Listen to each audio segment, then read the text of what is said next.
Vai, viu? Depois eu. Vai ficar igual aquele cara ali, ó. Grandão. Quem vem pra beira da praia, meu bem. As cenas são de ficção, mas um dia foram realidade para milhares de pessoas.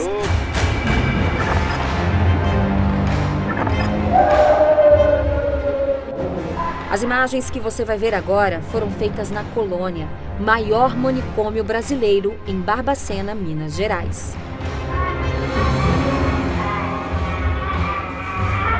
Sem respeito, direitos ou cuidados adequados, em condições consideradas subhumanas, os pacientes da colônia passavam dias e noites. Cenas que se parecem com as de um campo de concentração. As pessoas eram desumanizadas, elas eram levadas para lá em vagões de carga, da mesma forma que os judeus eram encaminhados para os campos de concentração nazistas. Então elas eram levadas para lá nesses vagões, em trens, elas chegavam lá, elas tinham as suas cabeças raspadas, elas recebiam o uniforme e elas tinham a sua humanidade literalmente confiscada. A jornalista Daniela Arbex investigou e pesquisou a história da colônia. De acordo com os registros, 70% dos pacientes do manicômio não tinham diagnóstico de doença mental. Eram epiléticos, alcoólatras, homossexuais, prostitutas, gente que se rebelava ou que se tornara incômoda para alguém ou parte da sociedade. Homens, mulheres, crianças. Havia pelo menos 33 delas. Seu José foi internado em 1989 com sintomas de depressão, ansiedade e crises de epilepsia. Ele conta que na época não teve um diagnóstico preciso. A esquizofrenia foi diagnosticada depois que seu José deixou o manicômio. As pessoas que não estavam muito legal para viver na sociedade, eles não olhavam para ele, que ele precisava de um tratamento, não. Simplesmente eles colocavam lá nas clínicas e esqueciam a pessoa lá. A gente não tinha um tratamento, a gente não se preparava para viver no convívio social, a gente tinha que viver fora da sociedade. Eram pessoas que não tinham condição de viver na sociedade, aí tinha que ser escondido da sociedade. A saúde mental era muito mal vista e os recursos terapêuticos eram muito ruins, eram praticamente inexistentes. Quando você internava a pessoa, você tirava ela do meio social em que a doença dela poderia causar um dano. Exemplo, se uma pessoa com esquizofrenia está paranoica, achando que ela tem que matar todas as pessoas à volta dela, né? Antes de ter tratamento, isso acontecia. Você não poderia deixar essa pessoa convivendo com as outras porque existia um risco real de ela cometer um crime, né? Então, qual o recurso que tinha? Deixar essa pessoa em um ambiente protegido, para que ela não prejudicasse a outras pessoas da sociedade ou ela mesma, porque muitos delírios faziam a pessoa inclusive se matar. No início eram poucas medicações, então assim, a gente tinha como tratar? Tinha, mas não dá para dizer que poucas medicações poderiam tratar muito bem todas as pessoas, como hoje em dia a gente tem várias medicações, então a gente consegue tratar muito bem praticamente todas as pessoas. De acordo com seu José, a medicação era aplicada mais no sentido de dopar do que tratar os pacientes.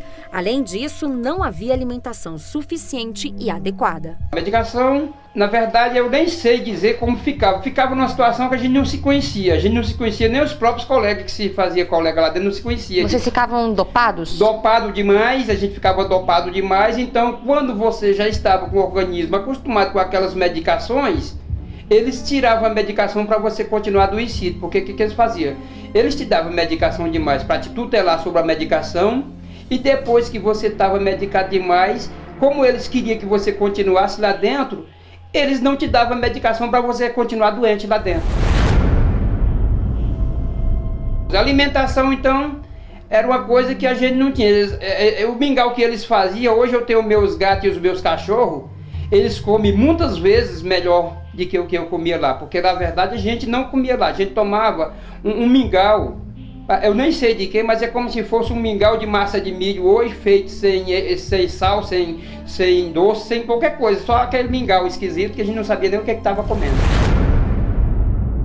Por várias vezes eu tive que beber urina, e eu tenho vergonha de falar isso, porque hoje eu já estou assim, com a mente mais aberta, mas eu não vou poder ter vergonha de falar a verdade. Alguns momentos eu me alimentei da minha própria fezes, em alguns momentos. Por falta de ter o que comer e o que beber? Por falta de ter o que comer.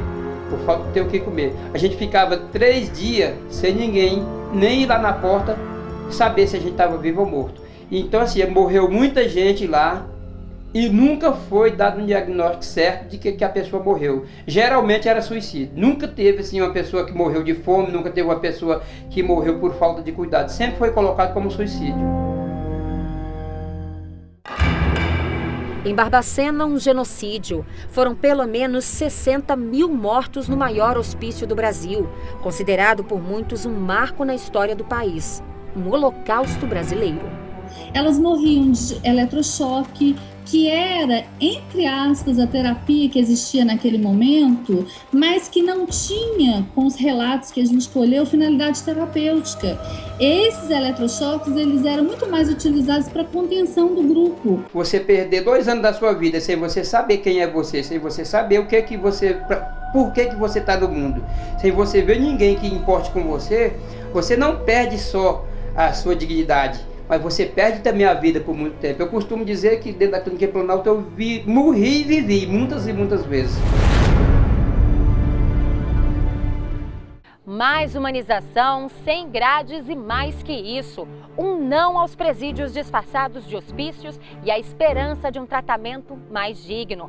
Os centros de atenção psicossocial foram criados na década de 90 para melhorar a situação dos pacientes com transtornos mentais. Mas a grande virada desse jogo foi a criação da Lei Antimanicomial. Os CAPs surgiram em 1992, antes mesmo de uma legislação específica que tratasse da saúde mental no país. Esta unidade funciona há 8 anos e, em 2015, realizou cerca de 23 mil atendimentos. Gustavo explica que o tratamento diferenciado e mais humanizado foi a forma encontrada para reinserir o paciente no convívio social e principalmente familiar. A gente trabalha com equipe interdisciplinar, então a gente não tem só o médico como centro do tratamento, né? A gente tem psicólogo, terapeuta ocupacional, enfermeiro, assistente social, né? Muitas vezes pessoas elas estão em sofrimento porque elas estão com dificuldade social significativa. O princípio era o constitucional. Nós estávamos fazendo a Constituição brasileira, eu fui constituinte, e ali nós tínhamos decidido já que a espinha dorsal da Constituição brasileira seria os direitos individuais, os direitos dos cidadãos brasileiros, e não a organização do Estado. Todas as constituições do mundo, quase que sem exceção, colocam a organização do Estado, a estrutura dos 3 poderes na frente dos direitos individuais. A Constituição brasileira, nesse caso, ela é inédita no mundo. Então, com isso, ali faltava, nas leis complementares e nas leis infraconstitucionais, faltava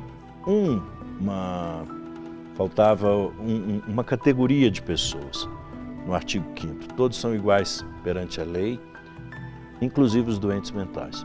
Eu tentei, na verdade, introduzir os doentes mentais já no texto constitucional e não consegui na emenda da época. A efetivação da lei aconteceu justamente porque a medicina já estava bastante avançada e o tratamento ainda caminhava a passos longos. Porque se não houvesse sustentação técnica para essa lei, ela não passaria. Porque não eram os meus colegas na época e eu próprio não éramos irresponsáveis de aprovar uma lei de tratamento aberto para doente mental se houvesse algum risco para ele e para a sociedade. Porque também o preconceito contra o doente mental estava sustentado em dois pilares.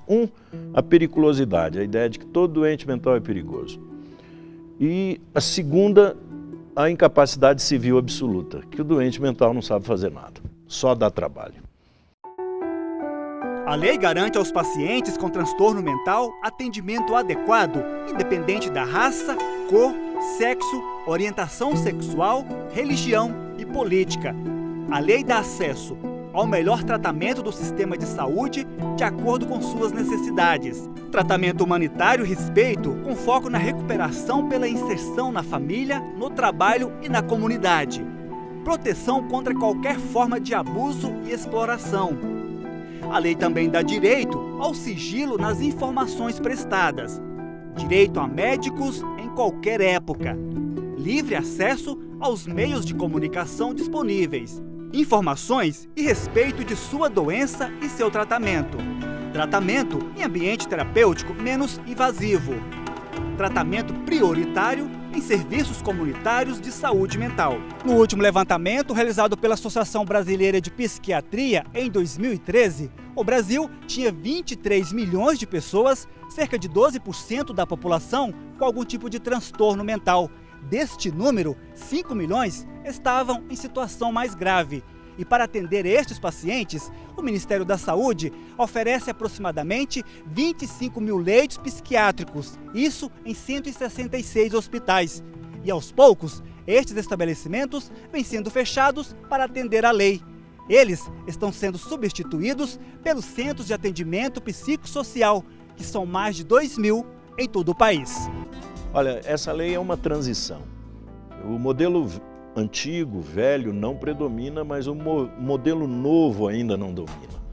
Nós temos situações de convivência dos dois modelos em muitos lugares. E um dos fatores, para mim, que torna essa situação ainda recorrente, e nós sempre encontramos casos de pacientes maltratados, abandonados, é que as escolas de psiquiatria no Brasil, as universidades brasileiras, não se debruçam sobre o novo modelo de atenção à psiquiatria e estudam a psiquiatria de maneira clássica, de maneira exclusivamente orgânica, exclusivamente baseada em medicamentos, exclusivamente baseada em sedação, isolamento e encarceramento. 15 anos se passaram desde a criação da Lei Antimanicomial no Brasil. Com o tempo e as novas políticas públicas criadas pela reforma psiquiátrica, a maneira de encarar a loucura parece finalmente estar mudando. A gente vê diferença sim no modo de pensar a loucura hoje. Se antes ela era entendida como uma doença mental e, portanto, de uma pessoa menos qualificada, menor, quase um sub-humano, no momento em que essa pessoa ela é incluída, ela passa a ter circulação pela cidade, ela pode ir e vir, entrar num serviço de porta aberta, que são os serviços substitutivos, e sair, ter acesso a programas de geração de renda, ou ter, por exemplo, a possibilidade de ter uma moradia, que são as residências terapêuticas que acolhem pessoas desinstitucionalizadas em hospitais psiquiátricos. A gente vê que essa circulação, o próprio convívio das pessoas nas comunidades vai mudando a forma de pensar a loucura, né? A sociedade já fala mais de transtorno mental, as pessoas já têm mais abertura, se sentem mais à vontade para procurar um atendimento em saúde mental quando percebem que precisam, mas ainda existe preconceito. Tem muita gente que procura atenção psiquiátrica ou psicológica, esconde da família, esconde dos colegas de trabalho. Quando não esconde, acaba sendo julgada por essas pessoas. Então ainda existe um preconceito e isso ainda precisa ser melhor trabalhado. Mas eu acho que a gente está no caminho. Só da gente estar conseguindo falar sobre isso, levar para a televisão, levar para a mídia, falar com mais abertura sobre esse tema, que era um tema tabu antigamente, eu acho que a gente está num movimento de acabar com o preconceito. Taguatinga, região administrativa do Distrito Federal. Hospital São Vicente de Paula. Aqui são atendidos internados pacientes diagnosticados com transtorno mental. Os pacientes que têm algum tipo de transtorno mental, eles são atendidos preferencialmente em serviços de não internação, serviços ambulatoriais ou serviços de CAPS. Quando a gente não consegue resolver o problema num nível de não internação, aí existe a indicação de encaminhar para um serviço que tenha internação psiquiátrica. A internação é o último recurso, é quando a gente esgota as nossas possibilidades de tratamento fora do hospital. A gente entende que a internação, principalmente a internação prolongada, ela traz mais riscos do que benefícios para o paciente. Depois da criação da Lei Antimanicomial e da reforma psiquiátrica, o Brasil iniciou um novo processo no atendimento dos pacientes. A nova lei instituiu a substituição dos hospitais psiquiátricos com características de asilo por serviços abertos e de base comunitária. A chamada reforma psiquiátrica inclui a criação dos Centros de Atendimento Psicossociais, os CAPs, núcleos de apoio à saúde da família, residências terapêuticas e a ampliação de leitos psiquiátricos em hospitais gerais. O problema é que hoje, mais de uma década depois da reforma, o sistema ainda não foi completamente implementado.